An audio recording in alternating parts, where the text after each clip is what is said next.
Welcome to Pallavi TV. ప్రస్తుతం దేశం మొత్తం పహల్గామ్ ఇన్సిడెంట్ గురించి మాట్లాడుతూ ఉంది. అటు పాకిస్తాను వర్సెస్ ఇండియా అన్నట్లుగా ఈ ఇన్సిడెంట్ మీద వాదనలు ప్రతివాదనలు విమర్శలు ప్రతి విమర్శలు అన్నట్టుగా కొనసాగుతూ ఉన్నది. అయితే పహల్గామ్ ఇన్సిడెంట్లో భద్రతా వైఫల్యం ఉందనే వాదన ఒకటి బలంగా వినిపిస్తున్నది. అది లౌకికవాదులు కొందరు తాము లౌకికవాదులు మేధావులు అని చెప్పుకునే చాలామంది ఇది భద్రతా వైఫల్యం వల్లనే జరిగిందని అక్కడక్కడ మాట్లాడుతూ ఉన్నారు. కొన్ని ఆర్టికల్స్, కొన్ని మీడియా వీడియోలు కూడా ఇట్లా చేస్తూ ఉన్న పరిస్థితి మనం చూస్తూ ఉన్నాం. నిజంగా భద్రతా వైఫల్యమైన పహల్గామ్ ఇన్సిడెంట్ దాదాపు 28 మంది టూరిస్టులపై ఉగ్రవాద దాడి జరగడం భద్రతా వైఫల్యమైన కాదా అని మనతో చెప్పడానికి మాజీ జవాన్ ఉన్నాడు మనతో పాటు బందెల సురేందర్ రెడ్డి. సార్ నమస్తే. సార్ చెప్పండి, ఇప్పుడు మనకు ఈ పహల్గామ్ ఇన్సిడెంట్ పూర్తి భద్రతా వైఫల్యం అని చాలా మంది అంటున్నారు. మోదీ ప్రభుత్వం బాగా ఆర్మీ సిబ్బందిని తగ్గించడం వల్లనే అక్కడ సిబ్బంది లేకపోవడం వల్లనే ఒకేసారి 28 మందిని వాళ్ళు ముష్కర్లు సైనిక దుస్తుల్లో వచ్చి కాల్చి ఐడి కార్డులు చెక్ చేసి మరి కాల్చి చంపి ఇది మోడీకి చెప్పు, ఇట్లాంటి డైలాగులు కూడా మనకి ఇట్లాంటి కామెంట్స్ కూడా వచ్చినాయి. ఏంటి అసలు మీరు మాజీ జవాన్గా బార్డర్లో పనిచేశారు, శ్రీనగర్లో చేశారు, జమ్మూలో చేశారు, మీరేం చెప్తారు దీనికి ఇన్సిడెంట్ మీద? ముఖ్యంగా ఏదైతే ఈ పహల్గామ్ విహారయాత్రికుల మీద దాడి జరిగిందో ఇది ముమ్మాటికి దేశం మొత్తం ఖండిస్తుంది. కాకపోతే నెపం మొత్తం భద్రతా వైఫల్యం లోపం అని చెప్పి భద్రతా బలగాల మీద వాళ్ళ మనోభావాలు దెబ్బతీసే విధంగా కొందరు రాజకీయ వ్యాఖ్యలు చేస్తున్నారు. ఇది చాలా దురదృష్టకరం. ఎందుకంటే తీవ్రవాదం అనేది, ఉగ్రవాదం అనేది మన దేశంలో చాలా ఉగ్రదాడులు ఎప్పుడు జరుగుతూనే ఉన్నాయి. అవును, గతంతో పోల్చుకుంటే ప్రస్తుత కేంద్ర ప్రభుత్వం మోడీ గారి హయాంలో ఒక 10 ఏళ్లలో దేశ భద్రత చాలా సురక్షితంగా ఉన్నది. ఎందుకంటే ఇంతకుముందు మనం చూసినాం చాలా అటాకులు, ఏకంగా ముంబై హోటల్కి వచ్చి మరి ముంబై దాడులు కూడా మనం చూసిన 26/11 అలాంటి దాడులు కూడా మనం ఏకంగా ఇంత లోపలికి వచ్చినాయి. కానీ ఇది బార్డర్ ఇన్సిడెంట్. ఇది ఎట్లా అంటే ఆల్మోస్ట్ జమ్మూ కాశ్మీర్, ఇప్పుడు మనం చెప్పుకుంటున్న పహల్గామ్ అనేది శ్రీనగర్ నుంచి ఒక 100 కిలోమీటర్స్ దూరంలో అమర్నాథ్ యాత్రకు వెళ్తుంది. ఇది అమర్నాథ్ టెంపుల్కు మధ్యలో ఈ ఏరియా అనేది ఉంటుంది. సో ఇక్కడ ఏదైతే మనం చెప్పుకుంటున్నాం ఇప్పుడు ఈ భద్రతా బలగాల వైఫల్యం ఏమంటే ఖచ్చితంగా ఇది ముమ్మాటికి తప్పు 100%. ఎందుకంటే భద్రతా బలగాలు 3 అంచెల వ్యవస్థ ఉంటుంది. ఒకటి మనకు బార్డర్లో బార్డర్ సెక్యూరిటీ ఫోర్స్ ఆర్మీ వాళ్ళు డిప్లాయ్ ఉంటారు. Number 1 point line of control ఏదైతే మన నియంత్రణ రేఖ ఉన్నదో ఇండియా పాకిస్తాన్ బార్డర్లో. అదనంగా మధ్యలో జమ్మూ కాశ్మీర్లో ఇలాంటి కౌంటర్ ఇన్సరెన్సీ ఆపరేషన్ సిఐఓస్ అంటారు దీని ఏరియాను. ఈ జేఎండ్కే మొత్తం దేని అండర్లోకి వస్తుందంటే ఒకటి మనం లైన్ ఆఫ్ యాక్చువల్ కంట్రోల్ తీసేస్తే మిగతా భాగం అంతా సిఐఓస్ అంటారు, కౌంటర్ ఇన్సరెన్సీ ఆపరేషన్ ఏరియా అంటారు. దీన్ని సురక్షించడానికి హోమ్ మినిస్ట్రీ అండర్లో రాష్ట్రీయ రైఫిల్స్ అనే ఉంటుంది ఒకటి, ఇంకొక వ్యవస్థ. అంటే హోమ్ మినిస్ట్రీ అంటే సెంట్రల్ హోమ్ మినిస్ట్రీ అండర్లోనే ఈ ఆర్మీ నుంచి కొంచెం స్ట్రెంత్ని సేకరించి ఆ స్టేట్ గవర్నమెంట్ అండర్లో పనిచేస్తాయి, హోమ్ మినిస్ట్రీ అండర్లో పనిచేస్తాయి. వాళ్ళు సైనికులే. ఇండియన్ ఆర్మీ నుంచే కొన్ని తీసుకొని ఆ రాష్ట్రీయ రైఫిల్స్ అనేవి కూడా ఇక్కడ ఈ చుట్టుపక్కల ఏరియాలో శ్రీనగర్ నుంచి అవంతిపుర, బాందీపుర ఈ చుట్టుపక్కల మొత్తం ఇది ఉన్నది ఏరియా పహల్గామ్. ఈ ఏరియా అంతా చుట్టూ వాళ్ళ క్యాంప్స్ ఉంటాయి. వాళ్ళ line of control area of response అండర్లోనే ఇది ఉంటుంది. సో ఇక్కడ ముఖ్యంగా యాత్రికులను టార్గెట్ చేయడానికి ముఖ్య ఉద్దేశం ఏంటంటే, నా ఉద్దేశంలో నాకేమనిపిస్తుంది అంటే, ఏదైతే ప్రభుత్వం ఇప్పుడు 10 years నుంచి ఒకవైపు సురక్షితంగానే ఉన్నది, ఎక్కడో ఒక చిన్న 2019 పుల్వామా దాడి పెద్దది. ఆ తర్వాత ఎలాంటి పెద్ద దాడులు జరగలేదు. ఇప్పటికైతే దేశం 10 ఏళ్లలో సురక్షితంగా ఉన్నది. గతంతో పోల్చుకుంటే ప్రస్తుతం చాలా సేఫ్ జోన్లో ఉన్నాం మనం. ఇక సేఫ్ జోన్లో ఉన్న కారణం ఏంటంటే భద్రతా వైఫల్యాలు వాళ్ళు డ్యూటీ వాళ్ళు బార్డర్లో నిజాయితీగా పనిచేస్తారు కాబట్టి మనం ఇంత సేఫ్ జోన్లో ఉన్నాం. అలాంటి వారి మీద ఇలా నిబంధన ఇది కరెక్ట్ కాదు. ఇక్కడ ఏదైతే లైన్ ఆఫ్ ఇప్పుడు మనం బార్డర్ చెప్పుకున్నామో లైన్ ఆఫ్ కంట్రోల్, అక్కడ బిఎస్ఎఫ్ వాళ్ళు, ఆర్మీ వాళ్ళు విధులు నిర్వహిస్తారు. అదనంగా మన రాష్ట్రీయ రైఫిల్స్ అని చెప్పుకుని ఇంతకుముందు హోమ్ మినిస్టర్ అండర్లో పనిచేస్తాయి, వాళ్ళు కూడా ఉంటారు. వాళ్ళకి ఏరియా ఆఫ్ రెస్పాన్సిబిలిటీ అనేది డిస్ట్రిబ్యూట్ ఉంటుంది. ఓకే, అదనంగా లోకల్ పోలీస్, రాష్ట్ర ప్రభుత్వం కూడా వాళ్ళ లోకల్ పోలీస్ వ్యవస్థ అనేది ఉంటుంది. అయితే ఇప్పుడు ఒక్కటి చెప్పండి, మనకు ఒక ఇన్సిడెంట్ జరిగితే పలానా, ఇప్పుడు మన తెలంగాణ తీసుకుందాం. తెలంగాణలో మనకు దిల్సుకున్నారు బాంబ్ బ్లాస్ట్ జరిగింది. దిల్సుకున్నారు బాంబ్ బ్లాస్ట్లో ఇప్పుడు మన లోకల్ పోలీసుల పాత్ర ఉంటుంది, ప్లస్ ఉగ్రవాళ్ళు ఇక్కడ దాకా వచ్చారంటే మనకు సైనిక local police failure, local intelligence failure తర్వాతనే అదనపు సపోర్ట్. మళ్ళీ ఇక్కడ బైసరన్ వ్యాలీలో ఎట్లా చూడొచ్చు, బైసరాని వ్యాలీ కూడా సేమ్ యాజ్ ఇట్ చూడొచ్చు. ఎప్పుడైతే ఇప్పుడు మనం ఆర్టికల్ 370 తర్వాత జమ్మూ కాశ్మీర్ 2 యూనియన్ టెరిటరీగా విభజించబడ్డది. అవును, ఒకటి లడాక్, ఇంకొకటి జమ్మూ కాశ్మీర్. జమ్మూ కాశ్మీర్ అండర్ ఇప్పుడు వాళ్ళు ఎవరు లెఫ్టినెంట్ గవర్నర్ ఆధ్వర్యంలో ఒమర్ అబ్దుల్లా రాష్ట్ర ప్రభుత్వం సీఎం అండ్ లెఫ్టినెంట్ గవర్నర్ ఆధ్వర్యంలో ఇప్పుడు రాష్ట్రం అనేది నడుస్తుంది. ప్రత్యేక హోదా వాళ్ళ షెడ్యూల్ ఇవ్వలేదు ఇంకా. అవును, రాష్ట్ర ప్రభుత్వం ఉన్నది అక్కడ, రాష్ట్ర ప్రభుత్వం ఉన్నది, రాష్ట్ర ప్రభుత్వ బలగాలు ఉన్నాయి, భద్రత ఉన్నది. వాళ్ళ ఫెయిల్యూర్ వల్లనే ఇది ఖచ్చితంగా ఈ పహల్గామ్ అటాక్ అనేది మనం చెప్పుకోవచ్చు అంతే తప్ప ఇదేదో దేశ భద్రతా బలగాల మీద వాళ్ళ ఫెయిల్యూర్ మాత్రం చెప్పుకోవచ్చు. ఎందుకంటే లోకల్ వాళ్ళు డిపార్ట్మెంట్ వాళ్ళు అడిషనల్ సపోర్ట్ కావాలనుకున్నప్పుడు మాకు ఇలా థ్రెట్ ఉంది అన్నప్పుడే అడిషనల్గా ఈ బలగాలని వాళ్ళకి మద్దతు వెళ్తాయి. ఇప్పుడు ఇట్లాంటి టూరిస్టులు వస్తే టూరిస్టుల బాధ్యత ఎవరిది అసలు? టూరిస్ట్ బాధ్యత ఫస్ట్ ప్రియారిటీ రాష్ట్ర ప్రభుత్వం అనేది, రాష్ట్ర బలగాలది, రాష్ట్ర పోలీసులది. ఏదైతే ఆ రాష్ట్రంలో ఇప్పుడు జమ్మూ కాశ్మీర్ రాష్ట్రంలో ఒమర్ అబ్దుల్లా నేతృత్వంలో ఏదైతే ప్రభుత్వం ఉన్నదో ఆ రాష్ట్ర ప్రభుత్వ పోలీస్ డిపార్ట్మెంట్ ఈ టూరిస్టులకు అనేది భద్రత కలిగించాలి. ఫస్ట్ ప్రియారిటీ వాళ్ళది వస్తుంది. ఓకే, లా అండ్ ఆర్డర్ ప్రకారం. అదనంగా ఏదైతే ఇప్పుడు ఈ సెక్యూరిటీ టెర్రరిస్ట్ అటాక్ థ్రెట్ల కోసం ఏదైతే ఇలాంటి థ్రెట్లు ఉన్నాయి, ఇప్పుడు ఎవ్రీ ఇయర్ మనం చూస్తాం అమర్నాథ్ యాత్ర అనగానే అక్కడ యాత్రికులను టార్గెట్ చేసుకునే యాత్రను దీన్ని చేయకుండా ఉగ్రవాదులు ఇచ్చేస్తారు. ఇప్పుడు ఇంకొక 2 నెలలు ఉన్నాయి అమర్నాథ్ యాత్ర, దాన్ని టార్గెట్ చేసుకొని కూడా ఆ యాత్రను టార్గెట్ చేసుకొని ఈ అటాక్ జరిగింది కూడా మనం చెప్పుకోవచ్చు. అయితే ఒక్కటి చెప్పండి, ఇప్పుడు మామూలుగా మీరు బార్డర్లో పనిచేస్తారు కదా, ఎట్లా ఉంటుంది మీ డ్యూటీ? ఎట్లా ఉంటుంది? ఇప్పుడు మన అసదుద్దీన్ ఓవైసీ లాంటి నాయకులు ఏమంటున్నారంటే అక్కడ ఒక్క సిబ్బంది కూడా లేరు, ఆర్మీ సిబ్బంది లేరు, పోలీస్ సిబ్బంది లేరు, మళ్ళీ వాళ్ళు 4 లేదంటే 8 మంది అక్కడికి వచ్చి ఈ కాల్పులు జరిపి పోయేదాకా కూడా ఎవరు రాలేదు, వాళ్ళు దేశంలోకి ఎట్లా చొరబడ్డారు, దానికి బాధ్యత ఎవరిది అని ప్రశ్నిస్తున్నాడు. దానికి ఎట్లా సమాధానం చెప్తారు? ఒక జవాన్గా మీరు బార్డర్లో పనిచేసి వచ్చినారు కదా, ఎట్లా ఉంటుంది సిచ్యువేషన్? ఎట్లా ఉంటుంది ఇప్పుడు? ఇట్లా దీనికి సమాధానం ఏం చెప్తారు మీరు? అసదుద్దీన్ లాంటి నేతలు, పొలిటికల్ నేతలు చాలా సింపుల్గా మాట్లాడతారు. ఎందుకంటే వాళ్ళకి జమ్మూ కాశ్మీర్లో అక్కడున్న బార్డర్స్ ఏంది, అక్కడున్న జవాన్లు పడుతున్న కష్టాలు ఏంటి, వాళ్ళు ఏ విధంగా డ్యూటీలు ఇస్తారు, ఆ ఏరియా పట్ల ఆ ఏరియా నుంచి వాళ్ళకి అవగాహన ఉండదు. వాళ్ళకు ఓన్లీ ఏముంటుంది ఇక్కడ హైదరాబాదు, ఈ ఓల్డ్ సిటీ, ఇది తప్ప వాళ్ళకు ఈ బార్డర్ ఏరియా మీద, ఈ కౌన్సరెన్స్ ఆపరేషన్ ఏరియా మీద వాళ్ళకు అక్కడ ఉన్న సిచ్యువేషన్స్, అక్కడ ఉన్న పరిస్థితుల మీద ఎలాంటి అవగాహన ఉండదు. ఆ అవగాహన లోపం వల్లనే వాళ్ళు ఏదో ఒకటి పొలిటికల్ మ్యారేజ్ కోసం ఇలాంటి వ్యాఖ్యలు చేస్తారు తప్ప యాక్చువల్లీ వాళ్ళు నిజాయితీగా వాళ్ళు కనుక ఒకవేళ ఒక్కసారి వాళ్ళు ఇప్పుడు వాళ్ళ రాజకీయంలో ఇంత అనుభవం ఉంది కదా, ఒక్కసారి వాళ్ళు ఒక 1 year పోయి ఆ జమ్మూ కాశ్మీర్లో వాళ్ళను పోయి చూసి రమ్మనండి, బార్డర్స్ ఆ ఏరియా చూసి వస్తే అక్కడ ఉన్న వాళ్ళు ఏ విధంగా జవాన్లు డ్యూటీ వాళ్ళు చేస్తుర్రు, ఎంత నిజాయితీతో వాళ్ళు ఇది చేస్తుర్రు, ఆ కుటుంబాలకి వాళ్ళ ఫ్యామిలీకి దూరంగా ఉండి సంవత్సరం మొత్తంలో 9 నెలలు వాళ్ళ జీవితం మొత్తం దేశానికి అంకితం చేస్తారు బార్డర్ సెక్యూరిటీ కోసం, దేశాన్ని రక్షించడం కోసం. ఒక 3 నెలలే వాళ్ళకి లీవ్స్ ఉంటాయి.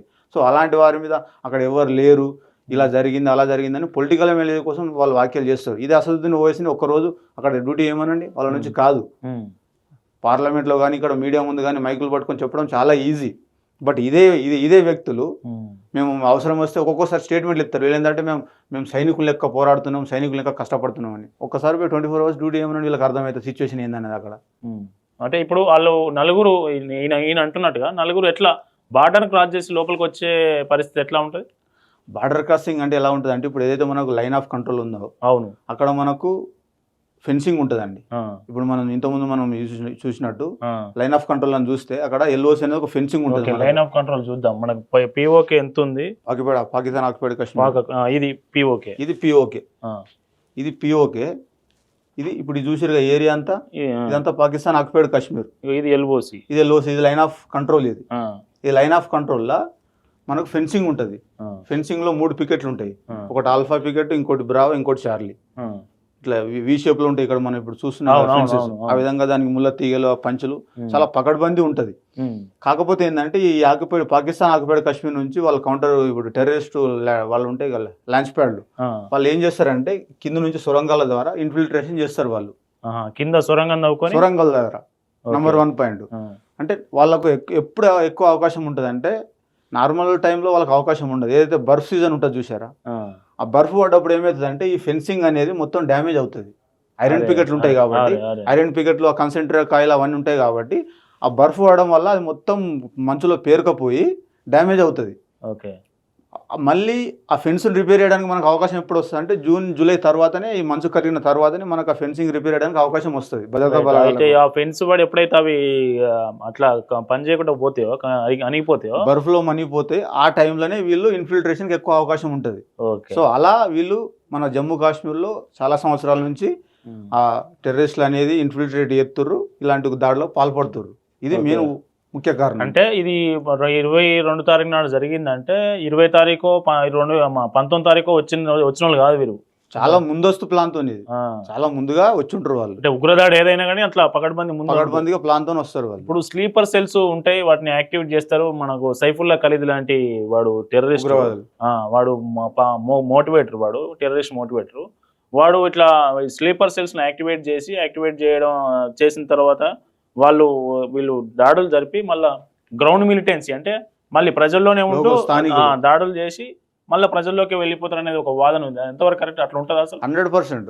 ఏదైతే ఇప్పుడు నా అనుభవం, నేను 2005 నుంచి ఒక 2 years లైన్ ఆఫ్ కంట్రోల్లో ఇదే ఫెన్సింగ్ వర్క్ చేశాను. ఓకే. బిల్కుల్ ఏదైతే ఇప్పుడు మనం గెట్టు పంచేది ఎలా చూసుకుంటాం పొలంలో, అదే విధంగా లైన్ ఆఫ్ కంట్రోల్ సిచ్యువేషన్ ఉంటుంది. అక్కడ కూడా పరిస్థితులు నేను చూసిన, ఫెన్సింగ్ నిర్మాణంలో కూడా మా డిపార్ట్మెంట్ వర్క్ చేసింది. అదనంగా ఏదైతే రాష్ట్రీయ రైఫిల్స్ మనం చెప్పుకుంటాము, ఆ కౌంటర్ ఇన్సెన్స్ ఆపరేషన్ ఏరియా, అందులో కూడా ఒక 3 years వర్క్ చేశాను. 100% ఏదైతే ఇప్పుడు మనం చెప్పిన సీక్వెన్స్ ఉందో, లోకల్ పీపుల్, స్థానిక ప్రజలు ఖచ్చితంగా మద్దతు ఉంటుంది. వాళ్ళే స్లీపర్ ఉంటారు, వాళ్ళే స్లీపర్స్ ఉంటారు, అందులో ఉగ్రవాదాలు వాళ్ళకి అవకాశం ఇస్తారు, వాళ్ళే షెల్టర్ ఇస్తారు. కాకపోతే మళ్ళీ ఏం తెలియనట్టు నటిస్తారు వాళ్ళు. ఇప్పుడు కూడా మనం చూస్తే ఏదైతే ఇప్పుడు ఈ ఆర్టికల్ 370 రద్దు తర్వాత కొంచెం కంట్రోల్కి వచ్చిన వాస్తవం. అది ఎక్కడి వరకు ఉందంటే, మనం ఇప్పుడు జమ్మూ ఉదంపూర్ వరకు ఒక సేఫ్ జోన్ ఉన్నది. కానీ ఇప్పటికి ఏదైతే ఈ కాశ్మీర్ ఉందో, ఈ జమ్మూను మనం కింద తీస్తే ఏదైతే ఈ కాశ్మీర్ ఏరియా ఉందో, లడాక్ అనేది ఇప్పుడు ఒక యూనియన్ టెరిటరీ, కాశ్మీర్ వ్యాలీ మాత్రం ఇప్పటికి కూడా ఖచ్చితంగా వాళ్ళ ఆ ప్రజల మనసు కూడా కొద్దిగా ఇప్పటి వరకు కూడా అటే ఉంటుంది వాళ్ళకు. ఎందుకంటే వాళ్ళ పూర్వం నుంచి అలా ఉన్నది కాబట్టి వాళ్ళ మద్దతు అనేది అలానే ఉంటుంది, అందులో వాళ్ళు సహకరిస్తారు. కానీ ఉదంపూర్ వరకు అయితే ఒక రకంగా మనం చెప్పుకోవచ్చు, మేము ఇండియన్స్ అనే ఒక ఫీలింగ్ ఉన్నది. లేటెస్ట్ గా జరిగిన ఇప్పుడు ఆర్టికల్ 370 రద్దు తర్వాత ఇప్పుడు కూడా ఈ అటాక్, ఇది ఫస్ట్, ఇది ఒక హిస్టరీలో మనం ఇది ఒక నోట్ చేయాలి. ఇంతవరకు ఏ అటాక్ జరిగినా ఏం జరిగినా కూడా కాశ్మీర్ వ్యాలీ ప్రజలు పాకిస్తాన్కి సపోర్ట్. అది ఒక మినీ కాశ్మీర్ అని ఒక విలేజ్ ఉంటుంది, అక్కడికి ఎవరికి వెళ్ళలేరు. అది అక్కడికి వెళ్తే మొత్తం ఉగ్రత మన ఫోర్సెస్ మీద కూడా రాళ్ళ దాడులు ఇవన్నీ మనం ఇంతకుముందు చూసినాం. కానీ ఫస్ట్ టైం ఇన్ హిస్టరీ వాళ్ళ కాశ్మీర్లో కూడా ఈ దాడిని అక్కడ ఉన్న ప్రజలు వ్యతిరేకిస్తుర్రు, ఖండిస్తుర్రు, నల్ల బ్యాడ్జులతో నిరసన తెలుపుతుర్రు, మసీదులలో నమాజులు చేస్తుర్రు. అంటే ఈ వాతావరణం ఏ విధంగా చేంజ్ అవుతుందని దాని వెనకాల జరిగిందని మనం ఒకసారి ఆలోచించాలి. ఓకే. ఇప్పుడు మీరు బార్డర్లో పనిచేస్తారు కదా, బార్డర్లో పనిచేసేటప్పుడు ఇటువైపు మీరు ఉంటారు, అటువైపు పాకిస్తాన్ సైనికులు ఉంటారు. అట్లా మీరు ఒకరినొకరు చూసుకోవడం కానీ మాట్లాడుకునే పరిస్థితి కానీ ఉంటే మీకు కనబడతారు వాళ్ళు అసలు గస్తీ చేసే సైనికులు? వ్యూ పాయింట్ అనేది ఉంటుందండి, ఆల్మోస్ట్ ఒక 100-200 మీటర్ వ్యూ పాయింట్ ఉంటుంది. ఇప్పుడు మనం పంజాబ్ తర్వాత పఠాన్కోట్ తర్వాత అక్కడ నుంచి మనకు ఆ లైన్ ఆఫ్ కంట్రోల్ స్టార్ట్ అవుతుంది. ఆ లైన్ ఆఫ్ కంట్రోల్ ఇప్పుడు నేను చెప్పిన ఫెన్సింగ్ అనేది ఆల్మోస్ట్ ఇక్కడ నుంచి మనకు మీద తంగదార్ ఈ ఏరియా ఉంది కదా, ఈ రాజస్థాన్, లూధియానా, జలంధర్, జమ్మూ, పఠాన్కోట్ ఇక్కడ స్టార్ట్ అవుతుంది, ధర్మశాల. ఇక్కడ నుంచి ఆల్మోస్ట్ ఇలా పైకి లైన్ ఆఫ్ కంట్రోల్ అనేది ఇలా ఉంటుంది. ఇట్లా పుల్వామా, పూంచ్, రజౌరి ఈ బార్డర్లో. ఇది ఎలా అంటే మనం నైట్లో చూస్తే సాయంత్రం 6 కాగానే ఒక లైట్లు అనేవి వెలుగుతాయి, మొత్తం దీపావళి లాగానే ఉంటుంది. ఏదైతే ఇప్పుడు ఇంతకుముందు నేను చెప్పిన ఫెన్స్ అది ఇంటర్నేషనల్ బౌండరీలో మనకు క్లియర్గా కనిపిస్తుంది నైట్లో వ్యూ పాయింట్ అనేది. అటు సైడ్ వాళ్ళు మనకు కనిపిస్తారు, సైనికులు ఇటు సైడ్ మనం కనిపిస్తాం. మధ్యలో మనం ఏమైనా కొంచెం స్లాగ్నెస్ లాగా కనిపిస్తే సౌండ్ వేయాల్సి వస్తుంది. కొన్ని టైప్స్ ఆఫ్ సౌండ్ వాళ్ళు అరుపులు చేస్తారు, మేము అలర్ట్ ఉన్నామంటే మేము అలర్ట్ ఉన్నాం చెప్పుకోవడానికి. అట్లా ఆ విధంగా అనేది గస్తీ అనేది పెట్రోలింగ్ అనేది ఉంటుంది బార్డర్లో, అది పర్ఫెక్ట్. అది దాంట్లో కూడా ఎక్కడైతే ఇప్పుడు ఇన్ఫిల్ట్రేషన్ జరుగుతుందో దాని కింద నుంచి వాళ్ళు సొరంగాలు తోవుకొని వచ్చి, లేకుంటే ఫెన్సివ్ వైర్ని కట్ చేయడం కానీ, అది ఎక్కడ అంటే ఎంత నిజాయితీగా డ్యూటీ చేస్తున్నట్టు సైనికులు వీళ్ళు సింపుల్ వీళ్ళు మాట్లాడతారు భద్రతా బలగాల లోపం అని చెప్పి. ఎక్కడైతే ఆ సైనికుడు అక్కడ డ్యూటీ చేస్తుండో అక్కడ ఉన్న ఆ ఏరియాల అనుకున్న ఇప్పుడు 100 మీటర్ రెస్పాన్సిబుల్ ఏరియాలో ఫెన్స్ చిన్న వైర్ కట్ అయినా కూడా ఆయనకు పనిష్మెంట్ ఉంటుంది. అక్కడ సోల్జర్ ఒక చిన్న ఇలా కట్ అయింది అంటే ఇన్ఫిల్ట్రేషన్ జరిగినట్టే. ఫర్ ఎగ్జాంపుల్ అంత పర్ఫెక్ట్గా డ్యూటీ ఉంటుంది బార్డర్లో. వీళ్ళు ఇప్పుడు అసదుద్దీన్ ఓవైసీ చెప్పినట్టు అక్కడ ఎవరు లేరు, వీళ్ళు లేరు, వాళ్ళు లేరు అని చెప్పి ఇలా మాట్లాడడానికి చాలా మాటలు మాట్లాడవచ్చు. బార్డర్లో అనేది ఎల్ఓసి అనేది అంత పకడ్బందీగా భద్రత ఉంటుంది. అంటే 24 అవర్స్ గస్తీ కాస్తున్నాడు. 24 అవర్స్ సైనికులు షిఫ్ట్ వైజ్ ఉంటాయి, వాళ్ళకు 24 అవర్స్ షిఫ్ట్స్ ఉంటాయి. ఇప్పుడు ఒకరే సోల్జర్ కంటిన్యూగా 24 అవర్స్ చేయలేదు, అవును అవును 4 అవర్స్ అట్లా 6 అవర్స్ అట్లా షిఫ్ట్ వైజ్ అనేది ప్రొటెక్షన్ అనేది సేఫ్టీ అనేది చాలా పకడ్బందీగా ఉంటుంది అక్కడ. ఓకే. ఇక్కడ నుంచి ఆల్మోస్ట్ మనం శ్రీనగర్ పైన సిహెచ్ఎన్ కార్గిల్ లేలాడకు వరకు ఈ ఎల్లోస్ ఏదైతే ఉంటుందో ఇట్లా ఇట్లా వస్తుంది, గిల్గిట్ బాల్చిస్తాన్ ఇట్లా, ఇదంతా పాకిస్తాన్ ఆక్యుపైడ్ కాశ్మీర్. ఓకే. ఇప్పుడు వీళ్ళు ఏం చేస్తారంటే ఈ పాకిస్తాన్ ఆక్యుపైడ్ కాశ్మీర్నే ఒక టెర్రరిస్ట్ ఆఫ్ ల్యాండ్, అంటే ఉగ్రవాదులకు ఒక నిలయంగా మదర్ ల్యాండ్ లాగా దాన్ని క్రియేట్ చేసి మొత్తం మనకు ఇన్ని రోజుల నుంచి ఉగ్రదారులకు మన ఇండియాలో ప్లాన్ చేస్తారు వాళ్ళు. గతంతో పోల్చుకుంటే ఇప్పుడు ప్రస్తుతానికి కొంచెం సేఫ్ జోన్లో ఉన్నాం మనం, ఎందుకంటే ఇప్పుడు చూస్తున్నాం. ఒక్కటి చెప్పండి అన్న, మనకు ఇప్పుడు యుద్ధం పరిస్థితి వచ్చే అవకాశం ఉంది, మేము దేనికైనా సిద్ధమని ఇంతమందికి పాక్ ప్రధాని నేను చదివిన వార్త ఏమన్నాడంటే, మేము కాశ్మీర్ మాకు ప్రాణం లాంటిది, మేము దాన్ని వదులుకుంటే మాకు జీవనాడి లాంటిది, దాన్ని వదులుకోలేము, దానికోసం ఏం చేయడానికైనా సిద్ధం, మా ఆర్మీ కూడా సిద్ధం, మేము అంతా సంసిద్ధం, మేము యుద్ధానికి సిద్ధం అన్నట్లే చెప్తా ఉన్నాడు. మన నిజంగా భారత్కు పాకిస్తాన్ మనకి ఇప్పటివరకు 3-4 యుద్ధాలు జరిగినాయి. కార్గిల్ యుద్ధం కావచ్చు, అంతకుముందుకు 65లో కావచ్చు, 47లో కావచ్చు, ఇట్లాంటి 4 యుద్ధాలు జరిగితే 4 యుద్ధాల్లో మనం ఓడించి బుద్ధి చెప్పినాం, అది ఓకే. ఇప్పుడున్న పరిస్థితి, ఇప్పుడు ఇది ఆధునిక యుగం, ఇప్పుడున్న పరిస్థితిలో భారత్ పాకిస్తాను యుద్ధం చేసుకునే పరిస్థితి వస్తే ఎట్లా ఉంటుంది? పాకిస్తాన్ బలం ఎంత ఉంటుంది, మనది ఎట్లా ఉంటుంది? మీరు ఒక జవాన్ ఏం చెప్తారు? ఇప్పుడు యుద్ధం అనేది మన దేశం ఎప్పుడు కూడా యుద్ధానికి కోరుకోలేదు, శాంతినే కోరుకున్నది. ఫస్ట్ చాయిస్ మన శాంతే, లాస్ట్ ఆప్షన్ ఈ వార్. ఎప్పుడైతే ఇప్పుడు మన ప్రత్యర్థి ఉన్నాడు, వాడు చెప్పినట్టు వినకపోతే, వాళ్ళు సరిగా ప్రవర్తించకపోతే అప్పుడు మనం యుద్ధం అనేది ఇచ్చేస్తాం. ఇప్పుడు యుద్ధం అని వీళ్ళు ఇంత గొప్పలు చెప్తారు. ఇప్పుడు వాళ్ళ ఆర్థిక పరిస్థితి ఎలా ఉన్నాయంటే, ఫర్ ఎగ్జాంపుల్ వాళ్ళకు తినడానికి తిండి లేదు ఆ దేశంలో, అక్కడ సైనికులకు తినడానికి వాళ్ళకు ఆర్థికంగా చాలా నష్టాలు ఉన్నాయి. సైనికులే అక్కడ వాళ్ళు వ్యవసాయం చేస్తారు రోజువారి కార్యకలాపాలలో, వాళ్ళు వచ్చి దేశంతో యుద్ధం మనతో యుద్ధం చేస్తా అంటే అది ఇంపాసిబుల్. అది ఫస్ట్ పాయింట్. అంటే ఆ పాకిస్తాన్ మొత్తం ఆర్థికంగా, ఒకవైపు ఆర్థికంగా, ఇంకోవైపు అన్ని రంగాలలో అన్ని విధాలుగా చాలా తక్కువ ఉన్నారు. ఇప్పుడు పాక్ లిబరేషన్ ఆర్మీ వాళ్ళనే టార్గెట్ చేసింది, నేను 10 మంది సైనికులు చంపింది బలూచిస్తాన్. ఇప్పుడు ఏదైతే మనం ఇంతకుముందు ఇప్పుడు మన పిఓకే ఆక్యుపైడ్ కాశ్మీర్ ఉందో, వాళ్ళు ఆక్యుపై చేసారు. ఓకే. ఆ పాకిస్తాన్ ఆక్యుపైడ్ కాశ్మీర్లో బలూచిస్తాన్ వాళ్ళు మాకు సపరేట్ కావాలని చెప్పి, వాళ్ళు పాకిస్తాన్ నుంచి వేరు కావాలని చెప్పి వాళ్ళు కోరుకుంటారు. ఓకే. ఇప్పుడు వాళ్ళు బలూచిస్తాన్ వాళ్ళు, దాంతో పాటు ఆఫ్ఘనిస్తాన్ లో కూడా పాకిస్తాన్ తో ఫైట్ చేస్తా ఉన్నారు. నిన్న కూడా చూసినాం మన వాళ్ళ వార్తలు ఏంటంటే, వాళ్ళ ప్రధానమంత్రి మేము చాలా మందిని మా పాకిస్తాన్ లో ఉగ్రవాదాలు మేము పెంచి పోషిస్తున్నాం అగ్రరాజ్యాల కోసం అని చెప్పి స్టేట్మెంట్ చూసినాం వాళ్ళ వార్తలు. అంటే వాళ్ళు యుద్ధం చేస్తా అని చెప్పడం అది మాటల వరకే, అది వాళ్ళు కోరుకుంటే మనం ఖచ్చితంగా చేస్తాం. అలా మన ప్రతి దాంట్లో ఇప్పుడు మన స్ట్రెంత్ లో వాళ్ళు సగం కూడా లేరు. మనకు అంత కలిపి 50 లక్షల మంది సైనికులు ఉంటే, అన్ని వింగ్లు కలిపి 50 లక్షలు ఉంటే మన వాళ్ళు సగం కూడా లేదు, 11 లక్షలే ఉన్నట్టు. 11 లక్షలు ఉన్నారు. మనం ఇంకా అడిషనల్ మనకు రిజర్వ్ ఫోర్స్ ఉన్నాయి, ఐక్యరాజ్య సమితి యూనిట్ సెక్యూరిటీ ఫోర్స్ నిబంధనల ప్రకారం ప్రతి దేశానికి ఒక సంఖ్య అనేది ఉంటుంది. ఇప్పుడు యుద్ధం అనేది ఫస్ట్ ప్రియారిటీ కాదు. పాకిస్తాన్ వాళ్ళు యుద్ధం చేస్తామంటే ఇక మనం నవ్వుకోవాలి, అది మేము యుద్ధం చేస్తామని అంటే ఒకటే. వాళ్ళు ఏంటంటే ఇప్పుడు మన కిమ్ జోంగ్ మన నార్త్ కొరియా లాగా ఆయన నా దగ్గర న్యూక్లియర్ బటన్ నొక్కితే అక్కడ బటన్ నొక్కితే పోయి అక్కడ ఇది పడుతుంది అది పడుతుంది వాళ్ళు మాటలు మాట్లాడతారు. కానీ యుద్ధం అనేది వాళ్ళ నుంచి కాని పని అది. అలా వాళ్ళు ఇది చేస్తారు తప్ప మన దేశంతో యుద్ధం చేసి వాళ్ళు గెలిచిన దాఖలాలు లేవు, అది జరగని పని కూడా. ఓకే. ఇప్పుడు ఇంకొకటి, మనకు మామూలుగా ఏదైనా పెద్ద దాడి జరగబోతుంది, పెద్ద ఉపద్రవం రాబోతుంది అనే ముందు ఇంటెలిజెన్స్ ఉంటుంది కదా, అటు మనకు స్టేట్ ఇంటెలిజెన్స్ కానీ సెంట్రల్ ఇంటెలిజెన్స్ కానీ, ఇప్పుడు ఆర్మీ ఇంటెల్ ఉంటుంది. ఆర్మీ ఇంటెల్ మళ్ళీ ఉగ్రదాడిని ఎందుకు పసిగట్టలేకపోయిందని ప్రశ్నిస్తే ఏం చెప్తారు? ఆర్మీ ఇంటెల్ అంటే, ఆర్మీ అనేది ఇప్పుడు ఇంతకుముందు చెప్పినట్టు మేజర్ బార్డర్స్ అనేది కవర్ చేస్తుంది, వాళ్ళకి ఆ ఇంటెల్ ఉంటుంది. ఈ లోకల్ ఇంటెల్ ఏదైతే ఇప్పుడు మన ఢిల్లీలో హోమ్ మినిస్టర్ అండర్లో research and analysis wing IB, వీళ్ళు స్టేట్ గవర్నమెంట్ ఇంటెలిజెన్స్ తో వీళ్ళకి ఇంటెలిజెన్స్ ఉంటాయి. వీళ్ళ నుంచి ఇన్ఫర్మేషన్ అనేది ఆపోజిట్లో ఒకరిద్దరు వాళ్ళు ఇంటర్నల్గా వాళ్ళు షేర్ చేసుకుంటే మాత్రమే మనకు మెసేజ్ వస్తుంది, అది నాకు సపోర్ట్ కావాలని చెప్పి. అంతే తప్ప డైరెక్ట్ ఫస్ట్ మనకు ఆ ఇంటెల్ అనేది రాదు. మనకి ఇంటెల్ అనేది ఎక్కడి నుంచి వస్తుంది అంటే ఈ బార్డర్ ఇంటెల్ అనేది ఉంటుంది. మనకి బార్డర్ ఏదైనా పెద్ద దేవబోతున్నారంటేనే అది డైరెక్ట్ ఇంటెల్ నుంచి వస్తుంది. మనకి ఎల్ఓసి ఎల్ఏసి. ఇప్పుడు పాకిస్తాన్ వైపు లైన్ ఆఫ్ కంట్రోల్, చైనా వైపు లైన్ ఆఫ్ యాక్చువల్ కంట్రోల్. అది కాకుండా ఇంకా మనకు ఇటు సైడ్ చూసుకుంటే బంగ్లాదేశ్, శ్రీలంక కూడా ఇది కూడా థ్రెట్, మన ఇన్ఫర్మేషన్ అక్కడ కూడా ఉంటుంది. ఈ ఏరియాల నుంచి మనకి ఇంటెల్ ఉంటుంది తప్ప ఇప్పుడు లోకల్లో స్టేట్ గవర్నమెంట్ కు హోమ్ మినిస్టర్ నుంచి పోతుంది వాళ్ళకి ఫస్ట్ ఇంటర్నల్ గా, అక్కడ నుంచే మనకు ఆ లింక్స్ అనేవి ఉంటాయి. అప్పుడు దానిలో గ్యాప్ వచ్చిందంట మీరు. ఆ గ్యాప్ అనేది కొద్దిగా ఉన్నట్టుంది. అందుకే వీళ్ళు ఇప్పుడు జనరల్గా మనం చూసుకుంటే మనం చూసినాం ఆర్టికల్ 370 ముందు అసలు ఆర్టికల్ 370 ముందు సిచ్యువేషన్ ఎట్లుండే 35 ఆర్టికల్ 370 నాట్ ఓన్లీ ఒక 370 గురించే కదా మనం చెప్పుకోవాల్సింది, ఆర్టికల్ 35 గురించి కూడా మాట్లాడుకోవాలి. అప్పుడు ఎట్లుండే సిచ్యువేషన్ 35 అంటే అక్కడ ఉన్న వాళ్ళు జమ్మూ కాశ్మీర్ ప్రజలు బయటికి వెళ్ళలేరు, వాళ్ళ కోసం పౌరసత్వం ఉండదు, మనం అలా అక్కడ వెళ్ళలేము, మనం భూమి కొనలేము, వాళ్ళు కూడా బయట వ్యక్తిని పెళ్లి చేసుకుని పోతే వాళ్ళకి ఎలాంటి రైట్స్ ఉండేవి, ఇట్లా చాలా సమస్య ఉండే ప్రత్యేక రాజ్యాంగం అని చెప్పి ఈ విధంగా వాళ్ళ వర్షన్ ఉండేది. ఓకేనా. కానీ ఇప్పుడు 370 తగ్గిన తర్వాత ఏమైంది, టూరిజం పెరిగింది, టూరిజం డెవలప్మెంట్ పెరిగింది. లేటెస్ట్గా ఇప్పుడు మనం ఇక్కడ రాంబన్ బనియాలని బ్రిడ్జ్ ఉంటుంది ఒకటి, ఇక్కడ ఇది లేటెస్ట్గా మనం ఓపెన్ అయింది.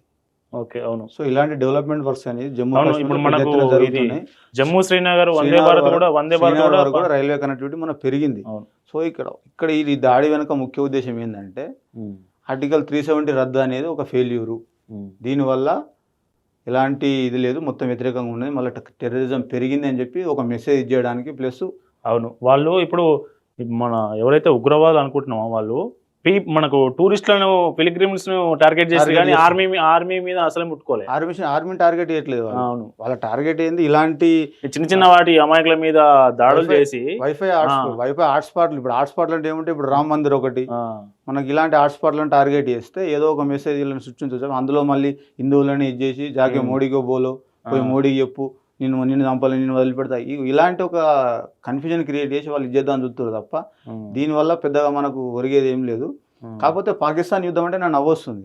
ఇప్పుడు పాకిస్తాన్ యుద్ధంలో వాళ్ళు అంటారు మేము గొప్పలు చేస్తున్నాం అని చెప్పి, మేము యుద్ధం చేస్తాం అది అని చెప్పి. వాళ్ళు 19 సిమ్లా ఒప్పందంలోనే మనకు వాళ్ళు అగ్రిమెంట్ చేసారు ఏమని, కశ్మీర్ విషయంలో మేము తలదూర్చుకోమని. సిమ్లా ఒప్పందం అదే, కశ్మీర్ అనేది మేము తలదూర్చామని సిమ్లా ఒప్పందం వాళ్ళు చేసారు. ఆ రోజు నుంచి ఈ రోజు వరకు సిమ్లా ఒప్పందం వాళ్ళు ఉల్లంఘిస్తూనే ఉన్నారు. ఆ సిమ్లా ఒప్పందం ఉల్లంఘిస్తూనే ఇన్ని యుద్ధాలు వచ్చినాయి. అంటే కార్గిల్ వార్ వచ్చింది, దానికంటే ముందు 67, 65, 71 అనేది 2 పాకిస్తాన్ తూర్పు ఇండియా బంగ్లాదేశ్ విడిపోయినాయి అప్పుడు. అంటే వాళ్ళు చేసిన అగ్రిమెంట్ వాళ్ళే దాన్ని అడాప్ట్ కాకుండా ఇవాళ మనం ఏం చేసినాం, మీరు సింధు నది జలాలు మీరు సింధు నది జలాల ఒప్పందాన్ని మీరు తిరస్కరిస్తే మేము సిమ్లా ఒప్పందాన్ని తిరస్కరిస్తాం అంటారు వాళ్ళు. అది ఎప్పటి నుంచో వాడు దాన్ని అవాయిడ్ చేసి వాడు ఎప్పుడో బ్రేక్ చేసి ఒకవైపు యుద్ధాలు, ఇంకోవైపు ఉగ్రవాద దాడులు. ఇప్పుడు మనం నీళ్ళు ఆపితే మాత్రం మనం అగ్రిమెంట్ ఇది చేసినామని చెప్పి మన మీద వాళ్ళు ఇది చేస్తారు అనమాట. అంటే ఈ విధంగా వాళ్ళు యుద్ధం అనేది మన ఛాయిస్ ఎప్పుడు కాదు. వాళ్ళ చర్య ఉంటే మన ప్రతీకార చర్య ఉంటుంది తప్ప డైరెక్ట్గా మనం ఇండియా ఇప్పుడు యుద్ధం చేయదు. ఇప్పుడు ఆ దేశం మీద ఆర్థిక నిబంధనలు కొన్ని, ఇప్పుడు సింధు నది జలాల ఒప్పందం ఉన్నది, ఆల్మోస్ట్ ఇక్కడ ఈ టిబెట్ నుంచి మనకి ఇట్లా వెళ్తుంది సింధు జలాలు, పంజాబ్ నుంచి ఒక దీని ఉపనదులు. అదే ఇప్పుడు పశ్చిమం వైపు నదులన్నీ వాళ్ళకు, తూర్పుకు వచ్చే నదులన్నీ మనకనే సింధు జలాల ఒప్పందం. అందులో మేజర్ పార్ట్ 70% వాటర్ వాళ్ళకే పోతున్నాయి. ఇప్పుడు మన తెలంగాణకు, ఆంధ్రాకు ఇప్పుడు కృష్ణా, గోదావరిలో కేఆర్ఎంబి, జిఆర్ఎం అని ఏ పంచాయతీ ఉన్నదో అట్లా ఒక బోర్డు అప్పుడు ఆ అగ్రిమెంట్ అనేది జరిగిందన్నమాట. సింధు జలాల బోర్డు ఉంది. అలా 70% వాటర్ వాళ్ళకు, 30% వాటర్ మనకు. అంటే మన దేశం నుంచి మనకే వాటర్ పోతుందంటే వాని మనం పాకిస్తాన్ మనం నీళ్ళు ఇస్తున్నాం, వాళ్ళని పోషిస్తున్నాం మనం. ఆ పని మనం దాన్ని ఇప్పుడు ఇవాళ అడ్డుకున్నారు, అది గేట్లు బంద్ చేసారు, రద్దు చేసారు, కొన్ని పరిమితులు అనేవి విధించారు. సో ఆ విధంగా జరుగుతుంది అంతే తప్ప యుద్ధం అనేది మన ఛాయిస్ కాదు. ఇంకోటి భద్రతా దళాలు అని చెప్పి ఏదైతే వీళ్ళు ఇది చేస్తారో అది పెద్ద పొలిటికల్ మైలేజ్. ఆర్మీలో ఇప్పుడు సంఖ్య తగ్గింది, 1,00,000 ఇప్పుడు ఈయన కూడా అంటున్నారు కదా, ఎవరు జనరల్ బక్షి లాంటి వాళ్ళు కూడా అంటున్నారు కదా. సరే, ఈయన మాట్లాడే వర్షన్ ఏంటంటే, ఫర్ ఎగ్జాంపుల్ చెప్తాను నేను, ఇప్పుడు గత ప్రభుత్వం ఈ అగ్నివీర్ అనే ఒక స్కీమ్ తెచ్చింది. అవును. ఎందుకు, ఇప్పుడు ప్రపంచ దేశాలన్నీ కూడా ఆర్మీ అని మోడర్న్ అవుతున్నాయి. అవును. అంటే మెన్ పవర్ తగ్గించి టెక్నాలజీ ఆయుధాల మీద ఎక్విప్మెంట్లు పెంచుకోవడానికి. అలాంటి అప్గ్రేడేషన్ మోడర్నైజేషన్ స్కీమ్లోనే స్ట్రెంత్ అనేది కొంచెం రిక్రూట్మెంట్ తక్కువ ఉన్నది కాబట్టి ఆర్మీ అనేది ఇప్పుడు కొద్దిగా స్ట్రెంత్ అనేది రిక్రూట్మెంట్ నార్మల్ అవుతుంది.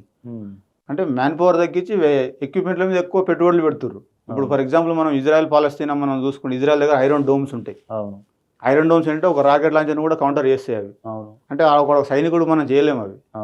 అలాంటి అప్గ్రేడెడ్ దానికోసమే ఇండియన్ ఆర్మీ మోడర్నైజేషన్ కోసమే వీళ్ళు ఉన్నది తప్ప ఏదో 1,00,000 స్ట్రెంత్ తగ్గి ఉన్నది అందుకే ఇలాంటి అటాకులు జరుగుతున్నాయి ఇలాంటి వాళ్ళు మాట్లాడతారు. వాళ్ళు పొలిటికల్ అంటే వీళ్ళ ఒపీనియన్ ఏదన్నా వాళ్ళ పర్సనల్ ఒపీనియనా లేకుంటే ఇంకా వేరే ఎవరికైనా ఫేవర్ చేయడానికి అలాంటి స్టేట్మెంట్ చేస్తారా సెక్యూరిటీ ఫోర్స్ మీద కానీ, ఈ అసదుద్దీన్ కానీ వీళ్ళు కానీ, ఇదంతా కరెక్ట్ కాదు. ఇది ఓకే, భద్రతా వైఫల్యం, భద్రతా లోపాలు అనేది అదొక. అయితే నేనేమంటున్నా అంటే నా వర్షన్ కూడా, ఇప్పుడు భద్రతా ఆర్మీ రిక్రూట్మెంట్ను తగ్గించింది కేంద్ర ప్రభుత్వమే అనుకున్నాను నిజంగా. మళ్ళీ జమ్మూ కాశ్మీర్ లాంటి సెన్సిటివ్ ఏరియాలో కూడా తగ్గిస్తుందా డిప్లాయ్మెంట్ను? తగ్గించకపోవచ్చు కదా. తగ్గించదు. ఇప్పుడు మామూలుగా మనకు ఒక ఆర్మీ అంటే జమ్మూ కాశ్మీర్ ఒకటే కాదు కదా, మనకు మొత్తం మనకు 4 దిక్కుల శత్రువులే ఉన్నారు. మిగిలిన ప్లేస్లో సేఫెస్ట్ ప్లేస్లో కొంచెం తగ్గించి ఇక్కడ అట్లే కంటిన్యూ చేయొచ్చు కదా. మనకి ఎక్కడ తగ్గించారనడానికి తగ్గించారనడానికి మనకు గణాంకాలు లేవు. వాళ్ళు అక్కడ ఆర్మీ క్యాంప్స్ ఉంటాయి ఖచ్చితంగా. కాకపోతే చిన్న ఇంటెలిజెన్స్ లోకల్ పోలీస్ వాళ్ళ ఇంటెలిజెన్స్ కమ్యూనికేషన్ ఫెయిల్యూర్ వల్ల ఇలాంటి అటాకులు జరిగినాయి. అది అమర్నాథ్ యాత్ర బేస్ చేసుకుని తప్ప వేరే ఏదేం పెద్ద బార్డర్లో జరిగిన ఇది థ్రెట్ కాదు. ఇక్కడ ఏంటంటే ఇప్పుడు ఆర్మీ కూడా ఫుల్ పవర్స్ ఉన్నాయి. ఆర్మీ ఇప్పుడు నార్త్ లో ఆర్మీకి ఒక సపరేట్ చట్టం ఉంటుంది. Army force special power act అని ఆస్ఫా అని ఒక చట్టం ఉంటుంది. వాళ్ళ ఫుల్ పవర్స్ ఉన్నాయి. మీరు ఒకసారి పోలీసులు తప్పుకుంటే ఆర్మీ వాళ్ళ రంగంలో అయితే కథ వేరే ఉంటుంది సిచ్యువేషన్ ఆడ. అర్థమైందా? అలాంటి వారిని వీళ్ళు కావాలని చెప్పి పొలిటికల్ స్టేట్మెంట్లతో బదనం చేసి ఇది సెక్యూరిటీ ఫెయిల్యూర్, ఇంటెలిజెన్స్ ఫెయిల్యూర్ అంటే అక్కడ బార్డర్లో డ్యూటీ చేసే వాళ్ళు కూడా మెంటల్లీ వాళ్ళు కూడా కొంచెం డిస్ట్రెస్ అవుతారు. ఇలాంటి స్టేట్మెంట్లు కరెక్ట్ కావు ఇలాంటి టైంలో. ఓకే, ఇప్పుడు మనకు పహల్గామ్ దగ్గర ఇంకొక క్వశ్చన్ మిగిలిపోయింది. అది ఏంటంటే పహల్గామ్ ఇన్సిడెంట్ జరిగింది కదా, వీళ్ళు భద్రతా అక్కడ ఎవరు సిబ్బంది లేరు అంటున్నారు కదా. మీరు ఆ ప్రాంతం చూసి వచ్చినారు, ఆ ప్రాంతం తిరిగి వచ్చారు కదా. ఇప్పుడు మనకు బైసరన్ వ్యాలీ ఉంది కదా, ఏది మనకి ఇప్పుడు అటాక్ జరిగింది టూరిజం ప్లేస్, ఇది బైసరన్ వ్యాలీ. మనకు పహల్గామ్ వచ్చేసి ఇక్కడ ఉంటుంది. Okay, Baisaran valley. ఇప్పుడు ఈ అటాక్ జరిగిన ప్లేస్ నుంచి దగ్గరలో బేస్ క్యాంపులు ఎక్కడున్నాయి, ఆర్మీ బేస్ క్యాంపులు ఎక్కడున్నాయి? ఇక్కడే ఉన్నాయండి. ఇప్పుడు ఏదైతే అమర్నాథ్ యాత్ర ఉందో దీని పక్కనే ఒక ఆర్మీ బేస్ క్యాంప్ ఉంటుంది. ఎస్పెషల్లీ అమర్నాథ్ యాత్ర ఈ యాత్ర పర్పస్ లోనే ఒక బేస్ క్యాంప్ అనేది ఇక్కడ ఎస్టాబ్లిష్ చేసారు. ఓకే, అంటే ఎన్ని నిమిషాలు జరగవచ్చు ఇక్కడ? జస్ట్ ఒక వితిన్ 1 hour లోపల, 1 hour లోపల, half an hour 45 minutes 1 hour లోపల వీళ్ళకి మెసేజ్ ఉంటే ఓకేనా. ఎప్పుడైతే అటాక్ జరిగిందో ఆల్మోస్ట్ వీళ్ళందరూ రౌండ్ అప్ చేసారు. అక్కడ నుంచి వీళ్ళు వెళ్ళినప్పుడు వాళ్ళు యాత్రికులు భయపడ్డారు వాళ్ళు.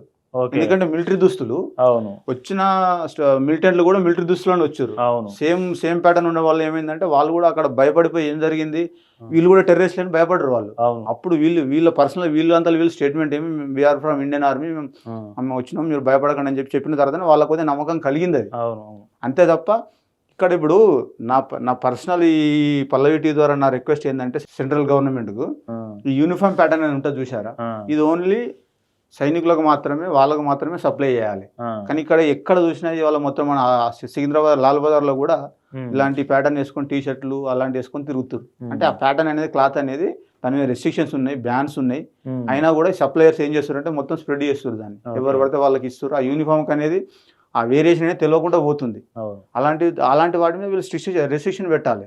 రెస్ట్రిక్షన్ పెడితే వాళ్ళకి దొరకదు, సప్లై అనేది దొరకదు. కాబట్టి ఇప్పుడు యూనిఫామ్ అనేది ఇప్పుడు ఎక్కడైతే మనం ఇప్పుడు ఒక సిమ్ తీసుకోవడానికి ఆధార్ కార్డు తీసుకొని ప్రాపర్గా ఇది చేస్తామో, యూనిఫామ్ పర్చేసింగ్ చేసే టైంలో కూడా ఎవరైతే మీరు సప్లై చేస్తారో ప్రాపర్ 60 రూల్స్ ఉండాలి. ఉంటే ఏమవుతుంది, ఇప్పుడు ఇట్లాంటి ఘటనల్లో నష్టం ఉండేది కాదు, ఉండదు. ఇప్పుడు ఆర్మీ వాళ్ళే వెళ్ళినా కూడా వాళ్ళు భయపడే సిచ్యువేషన్ ఉన్నది ఆడ. ఎందుకంటే వాళ్ళ దుస్తులు అట్లా ఉన్నాయి కాబట్టి ప్యాటర్న్ అనేది కన్ఫ్యూజన్. అందుకే ఆ ప్యాటర్న్ అనేది దాని మీద కొంచెం రెస్ట్రిక్షన్స్ ఉండాలి, స్ట్రిక్ట్ రూల్స్ ఉంటేనే బాగుంటుంది. అది ఇప్పుడు మామూలుగా వాళ్ళ ఈ మనకు ఉగ్రవాద దాడి ఘటన సమయంలో వీళ్ళు ఐడి కార్డ్ చెక్ చేస్తుంటే వీళ్ళు నిజంగానే సైనికులను కావచ్చు వాళ్ళు చెప్తారు కదా. ఇప్పుడు వాడు మిలిటెంట్ అని వీళ్ళకి ఎట్లా తెలుస్తుంది? ఏకంగా యూనిఫామ్ వేసుకొని వచ్చినోడు ఫేక్ ఐడి కూడా క్రియేట్ చేసుకొని రావచ్చు కదా. ఫేక్ ఐడి క్రియేట్ చేయడం పెద్ద మ్యాటర్ కాదు కదా, ఫర్ ఎగ్జాంపుల్. సో ఇలాంటి సిచ్యువేషన్ ఉన్నది కాబట్టి ఇంకా కొంచెం పకడ్బందీగా ప్లాన్ చేస్తే బాగుంటుంది నా ఉద్దేశం. ఓకే, ఇది మొత్తానికి మనకు బార్డర్లో పనిచేసి వచ్చినటువంటి బందెల సురేందర్ రెడ్డి అన్న అక్కడ ఉన్న అది భద్రతా వైఫల్యం కానే కాదు, ఫస్ట్ ప్రియారిటీ టూరిస్టుల ఫస్ట్ ప్రియారిటీ జమ్మూ కాశ్మీర్ పోలీసులు చూడాల్సిన పరిస్థితి ఉంటుంది. ఆర్మీ మెయిన్ ఫోకస్, అది ఇంటెలిజెన్స్ కావచ్చు, ఆర్మీ కావచ్చు, మెయిన్ ఫోకస్ ఎల్ఓసి ఎల్ఏసీలో ఏమైనా ఉంటుంది. వీళ్ళంతా స్లీపర్ సెల్స్ లాంటి వ్యక్తులు ప్రజల్లో ఉండి గ్రౌండ్ మిలిటెన్సీ అంటారని ప్రజల్లోనే ఉంటారు. మళ్ళీ ఉగ్రవాదులుగా మారి కాల్పులు జరిపి మళ్ళీ ప్రజల్లోకి వెళ్ళిపోయి ఇట్లాంటి వ్యవస్థలు ఉంటాయి కాబట్టి దాన్ని పసిగట్టడంలో కొంత గ్యాప్ వచ్చిందనే విషయం చెప్తా ఉన్నారు. ఏది ఏమైనా మొత్తానికి భద్రతా వైఫల్యం అని భద్రతా బలగాల మనోభావాలను దెబ్బతీసే ప్రయత్నం ఎవరు చేయకూడదని ఆయన ఒక సోల్జర్గా చెప్తున్న మాట మనతో పాటు. స్టే ట్యూన్ పల్లవి టీవీ.